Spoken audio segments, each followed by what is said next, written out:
This program on women in science, technology, and business has been brought to you by Zoho Corporation.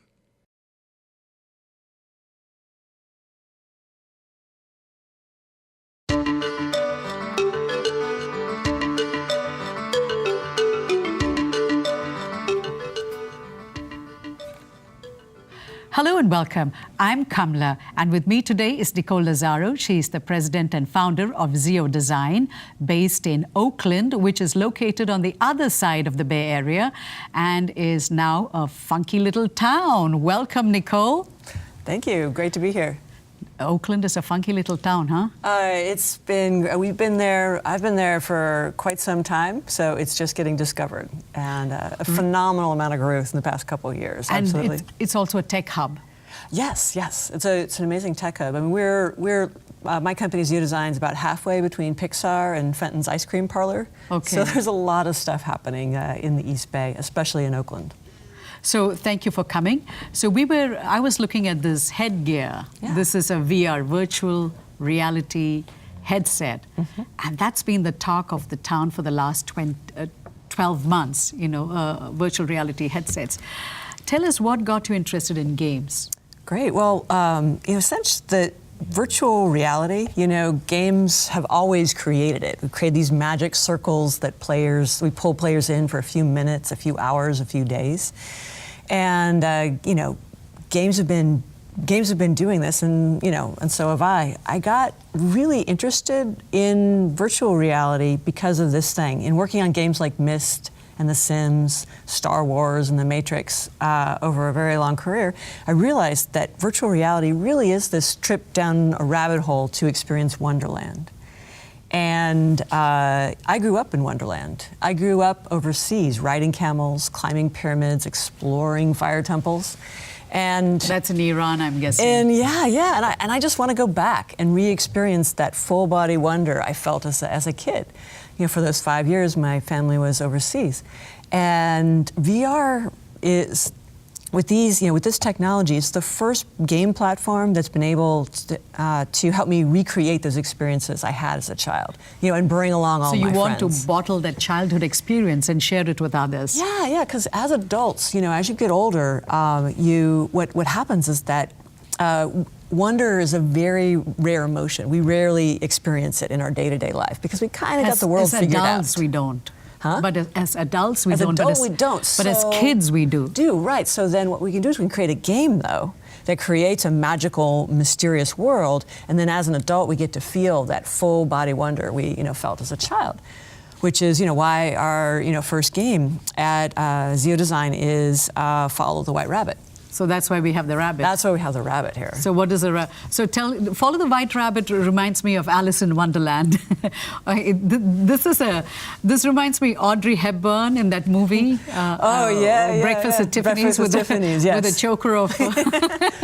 Yeah. Well, what we have with Follow the White Rabbit is it's a game about a magician, not the rabbit. Well, okay, maybe it is about the rabbit. Okay, it's about the rabbit. Did you want to be a ventriloquist when you were young? No. I do like puppetry, though. Do I like puppetry? Yeah, I thought so. Okay, so is it modeled after Alice in Wonderland? Yeah, it's kind of the Alice in Wonderland, meets the Matrix. Okay. So it's those two kind of genres fit together, and essentially it's about a magician who's been a charlatan like all his life, until one day his magic actually works, and the rabbit disappears, wearing a priceless diamond bracelet. Borrowed from the audience, and so now everybody wants to follow the White Rabbit. And so we go on an adventure as part of the game through a series of escape rooms from Paris to Egypt, to the Great Wall of China, to Turkey, to Atlantis, all of these places. Well, maybe not Atlantis. I didn't visit that as a child. But everyone else, in my head I did. And you get to, see it in a very new light. It's got this wonderful, it's wonderful sort of Magritte surrealism to both the game mechanic and the environments. And it's an experience you couldn't have any other way. You couldn't even have it in real life, only through this kind of hardware. So that's the game that you've created? Right, yes, Follow the White Rabbit. And that's for a Samsung Gear? I'm doing it on on a platform called Unity. So I'm programming it in C#. So I'm actually the coder and the game designer. Brandon Jones is the artist. And we are putting it, here we see it on Gear VR, Samsung Gear VR. But because it's in Unity, I can also put it out for the Oculus Rift, for the HTC Vive, for the Sony PlayStation, pretty much any VR headset platform that's available at the market, we can put out because I'm writing it in this, with this particular tool. So Unity is the platform? Yeah, Unity is an authoring system. So what's really cool now, that hasn't been true, forever, is that game tools now, we call it middleware, is that one or two people can, buy a middleware like Unity or Unreal's another game engine, kind of very similar, and then you can actually create the whole game without having to actually write a whole game engine, which would take, hundreds of, thousands of hours of programming in order to create. So you write once and render it for different Exactly, yeah, and it's kind gears. of like a toolkit. It's like a software toolkit that allows you to do things like play an animation here, or move the camera in this way, or render these lights. These game engines are really super powerful, and it's an amazing thing for a very small shop, like ours, to be able to take a very small team, like 2 to 4 people, and create an amazing experience. So is this game available? This game's still in development now, so what you played and the team all played earlier is really a beta. It's a demo. It's a demo, and we're in the middle of talking to partners to get funding to go into production. Okay, so this is not the first game that you've developed. You had developed the first game for the iPhone too.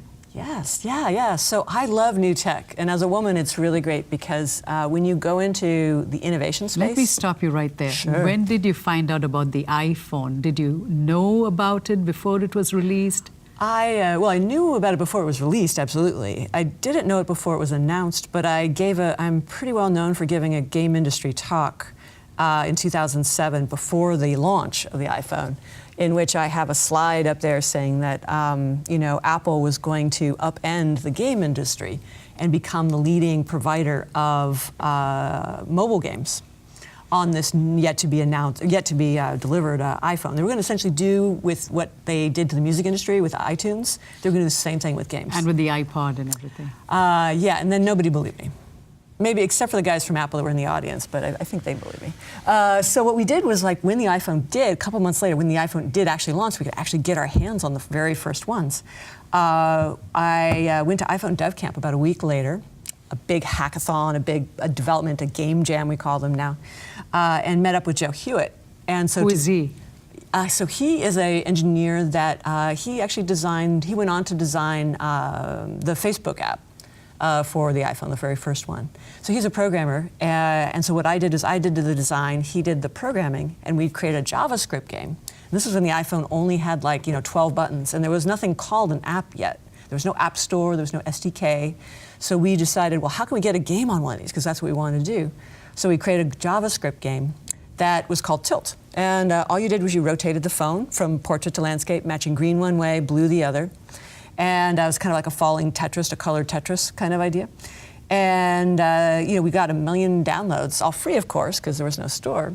But we were the top hack of the iPhone by Wired Magazine. We were on Best of Show at the event. But what prompted you to create a game for the iPhone when you had not even seen the iPhone when you talked that? Well, what I had, and again going back to innovation, what's really fun is that since there were no barriers, nobody had done anything yet. I clearly saw this was going to be a great gaming platform. Even just what it was. And so I got super inspired. I interviewed people in line waiting for their first iPhone. I followed them home. Where did you buy the iPhone? At Emeryville Bay Street. Got you. Yeah. Okay. On East Bay. East Bay, right? Okay. Yep. I stayed. I was there. Yeah. It was a pretty intense experience. And then I created a game. So I looked at these interviews. Like, what was it really? And this is the same thing with VR as well. Like, in terms of, regardless of the platform, every platform has a different sort of emotion profile. These are emotions that players really enjoy, or that the platform really does well. So VR, curiosity, wonder, and surprise. The iPhone, a lot of wonder, and people really dug, being able to just rotate the phone and watch their email browser and their photos. That was completely new, blew people's minds. And that was using the accelerometer. The accelerometer, exactly. Were you aware that it was going to be part of the iPhone before it was released? No, I didn't know before it was released, but I did when it. I just followed people home and I took my cues from what they got the most excited about.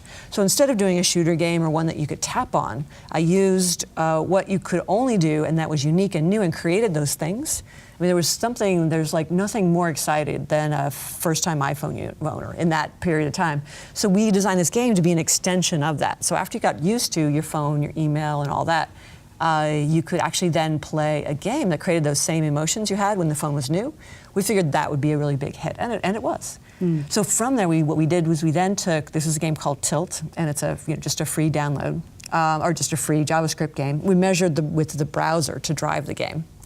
And then I created a new game called Tilt World based on that same mechanic. That's the Helping Madagascar. Exactly. So that's a game that stars Flip, who is a carbon-eating tadpole that gobbles up carbon and collects seeds to replant the forests. And the goal of the game is to plant, 1 million trees. We've planted about 16,000 trees so far. Which is not bad. Not bad, yeah. Yeah, it was our partners WeForest, which we're really happy about. Considering that it's a game and people are doing it virtually. Exactly. So when you finish the game, a tree is planted? Exactly, yeah. The points that you earn in the game go into a global pool, and those are the points that plant the trees. Okay, so the virtual, basically you could virtually plant it here, and then in the real world there's something going on. And that's the power of games, because games are where, play is where we invent our future selves. So with an eco game like Tilt World, it empowers people to make a difference. And then after they've played this game, then they will, be more likely, we hope that they'll be more likely to do, other sort of environmentally conscious things. And thinking about VR now, we've seen several VR experiences that have increased empathy for trees and saving the planet. So I'm really looking forward to seeing more of those come out. So let's step back. You've got over 20 years of experience in the gaming industry. Yeah.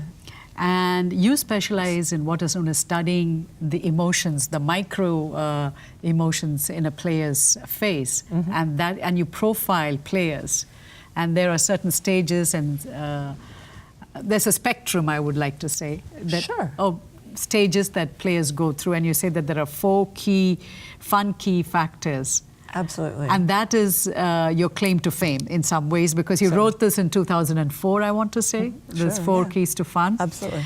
Let's talk about the 4 keys to fun, and then if we fast forward to now, where we are at the cusp of a world where lines are being blurred, AR and VR, when you play a VR game, it is surreal. When I climbed that Mount Everest, I threw the headgear away thinking I was going to tumble down. Oh, no. So it is so real, right? And there's one of our team members, he says when he plays VR games, he feels nauseated, even though he's in a room and he's standing upright on a flat surface. He played our game backstage for quite some time. So, did he? Not all of VR games are So your specialty is studying players and their emotions. Yes, so if you think about what it is, I mean, a game is a voluntary experience, and usually it's entertainment, right? It's not like a word processor, which we've also worked on, and photo editing. It's like, you have to do it part of your job. So if you'll spend 8 hours or 20 or 40 hours learning the tool, because then it helps you earn your living, right?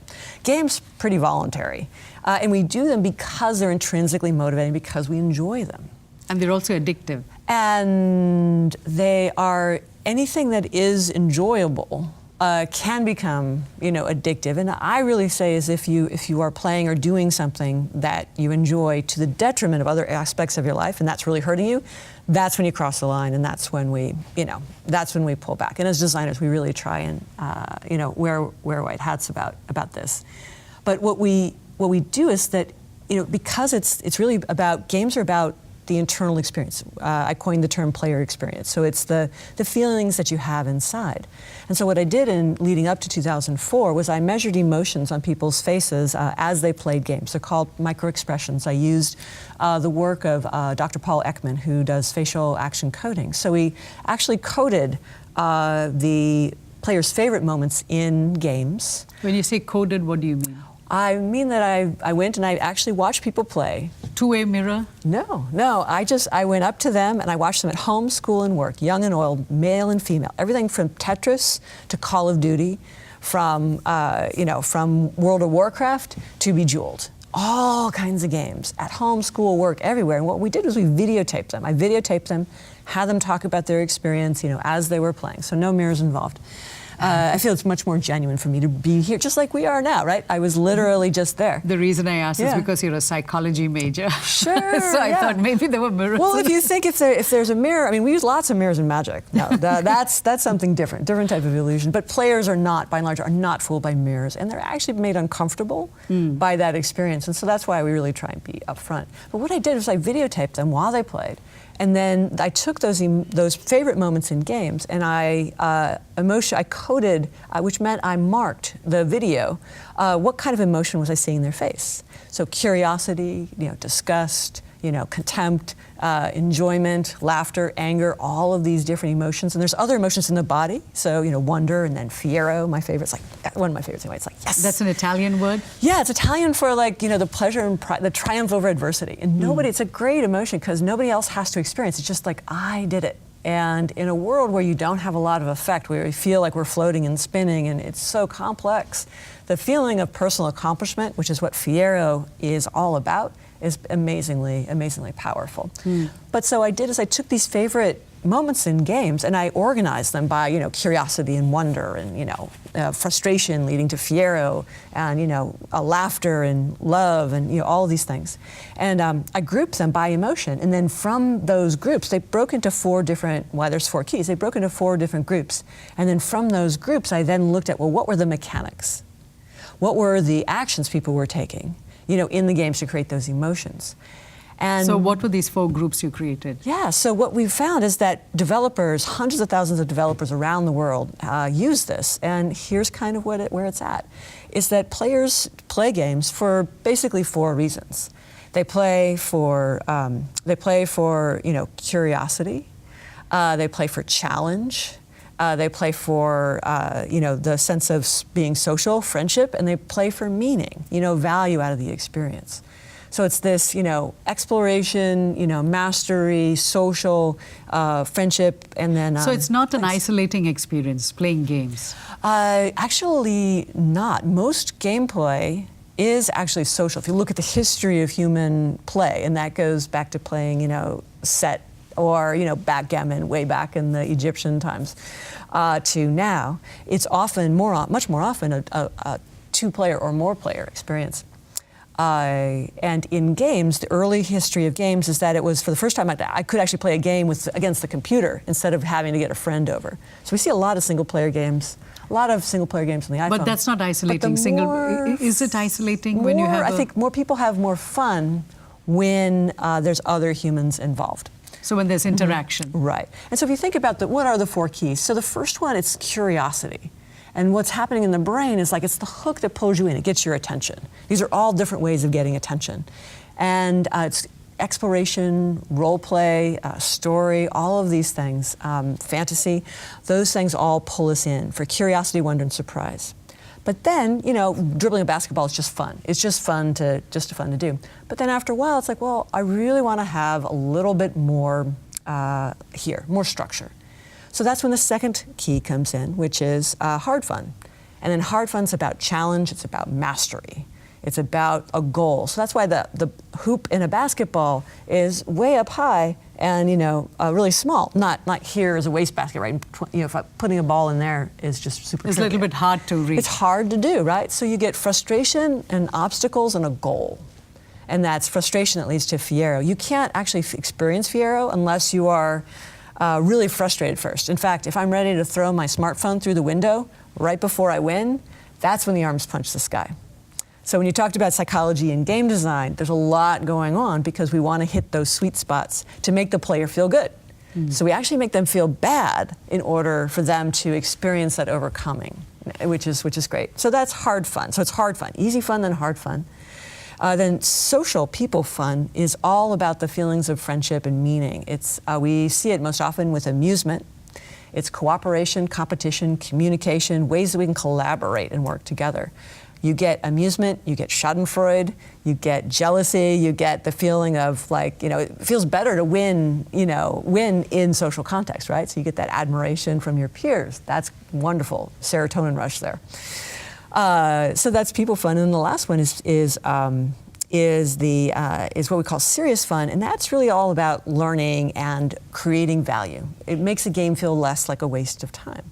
So we have repetition and rhythm, collection and completion games like mechanics like badging, but that's not the only thing. It's really about how the game changes the player or helps the player change the world. So Tilt World plants trees in the real world.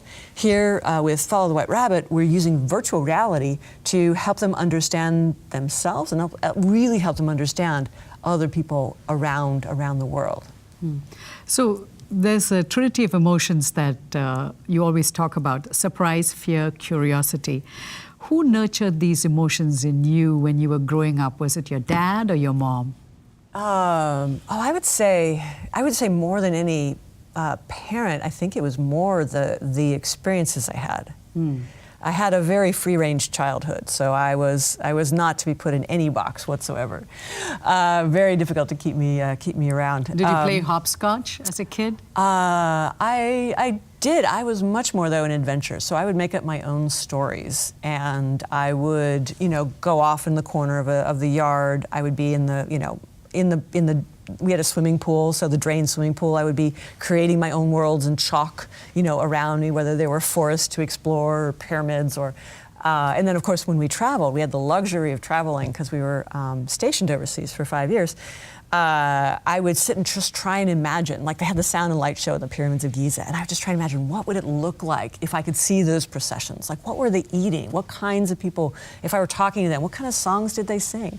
That profound sense of curiosity really led to wonder being my favorite, my absolute favorite emotion, and a huge passion for connecting us all as a planet, because I had so many instances where I could, I encountered the other, and then realized that through a conversation or an experience that we were really all the same.